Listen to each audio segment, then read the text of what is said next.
Oke teman-teman, jadi di sini saya akan menjelaskan bagaimana caranya memanfaatkan fitur expired date di sistem memory hapus. Jadi memang ada beberapa ada beberapa produk yang memang memiliki masa kadaluarsa. Sehingga fitur ini ada yang membutuhkan sebagian di retailnya seperti itu. Oke, hal yang pertama yang harus dilakukan yaitu melakukan PO atau menambahkan stok terlebih dahulu ya. Di sini, saya tuh tidak akan membahas secara rinci mengenai PO, tapi akan lebih ke sistem expired date-nya. Kita akan pilih beberapa produk yang memang memiliki masa expire ya, seperti makanan, rokok pun termasuk ya. Nah mungkin ini saya tulisin, ini satu box aja. Oke, terima, supaya udah diisi, next. Oke, kita bayar dulu aja deh.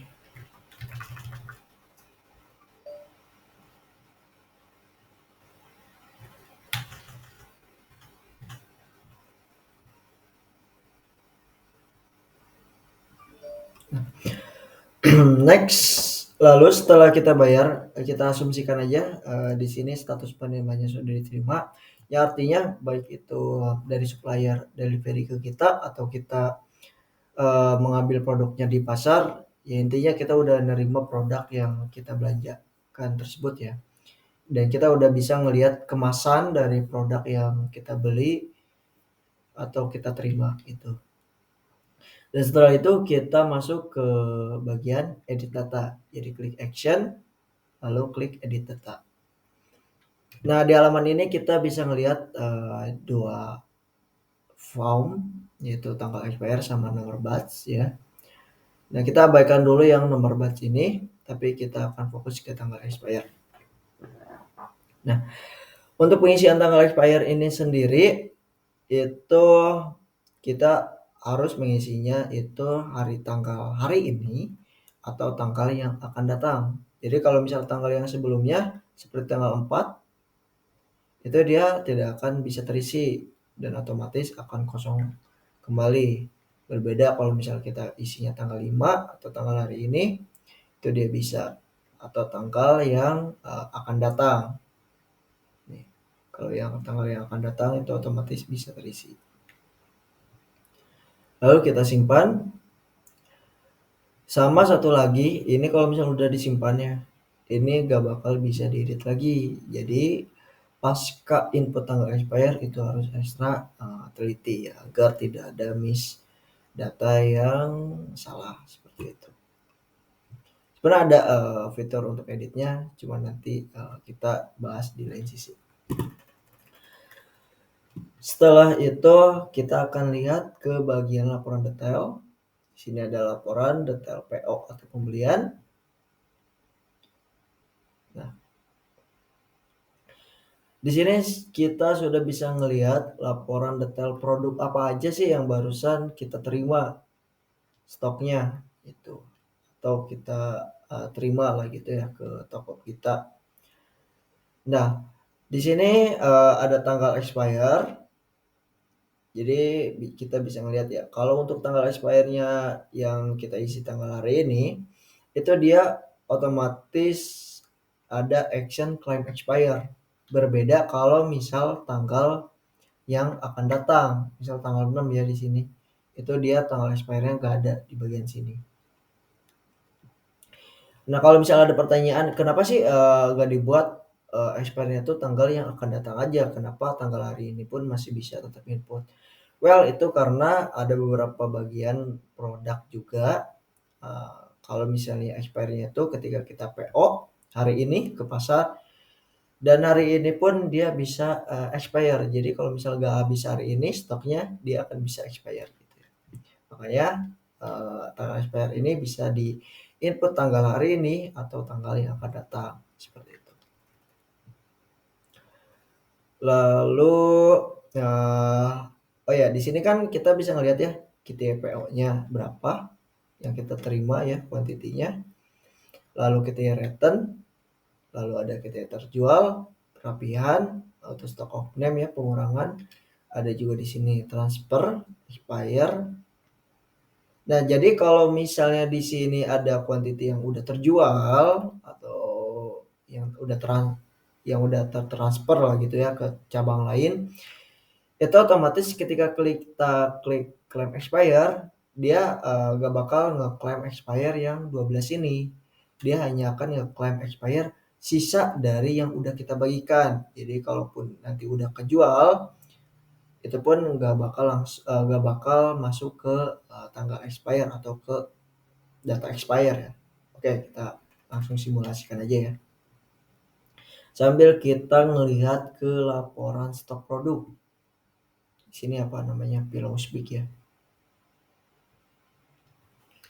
Pillows-Big, kita cari itu big di MDA Store. Nah, Pillows-Big ini ada 185. Di sini juga udah ada ya stok gitu ya, expire-nya dia 0. Berarti selama ini dia belum ada expire.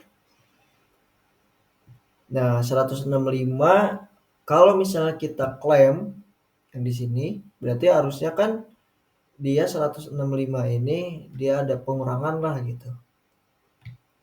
Harusnya jadi 150 atau berapa lah gitu. Langsung kita klaim aja ya. Pillows-Big kita klaim. Lalu kita gak usah di refresh ya. Di reset ulang lagi aja otomatis. Nah, di sini yang tadinya 165 ya, kalau nggak salah tadi tuh. Jadi 153 karena kita udah ngeklaim dia, klaim expire dan dia mengurangi stok sesuai dengan yang kita klaim.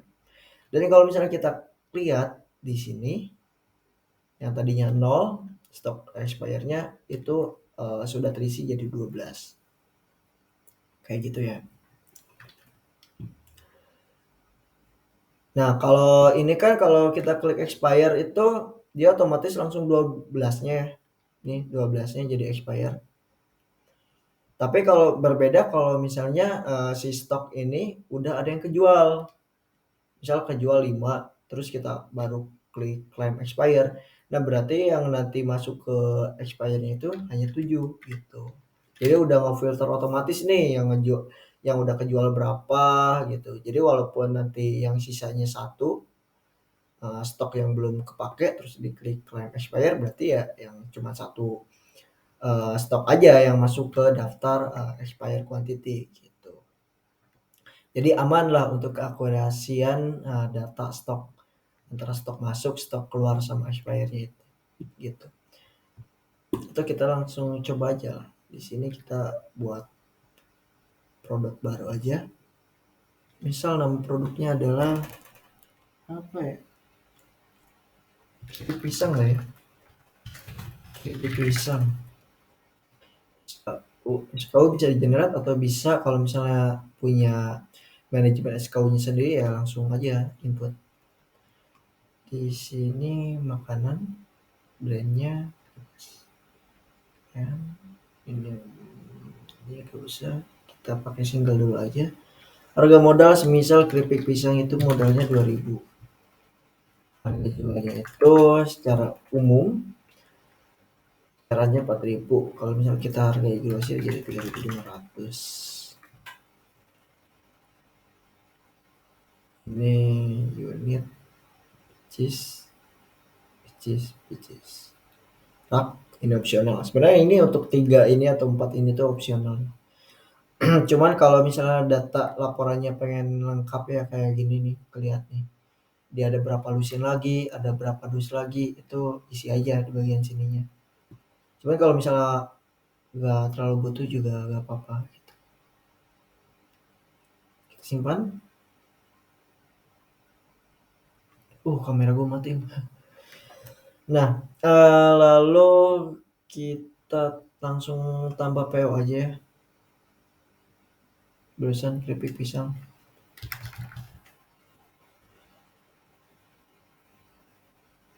diterima. Misal keripik pisang ini kita beli 2 dus aja biar agak banyakan gitu ya.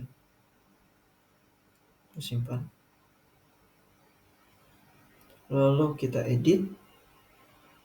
Nah, 2 dus itu 50 berarti 1 dusnya ada 25. Nah, tanggal 5 kita simpan. Lalu kita akan melakukan penjualan dulu nih untuk yang keripik pisang itu. Nah, kita jual dia 2 lusin aja deh ya. 1 lusinnya 12 berarti 22, 24.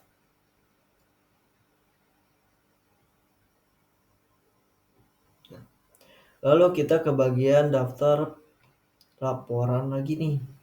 Tadi laporan PO. Keripik pisang. Nah, ini.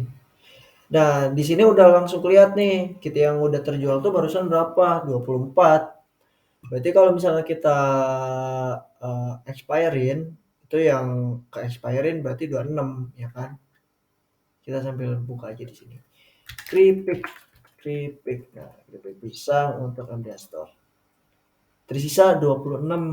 Nih, tersisa 26 karena yang 24-nya udah kejual gitu kan. Langsung aja deh kita claim expire.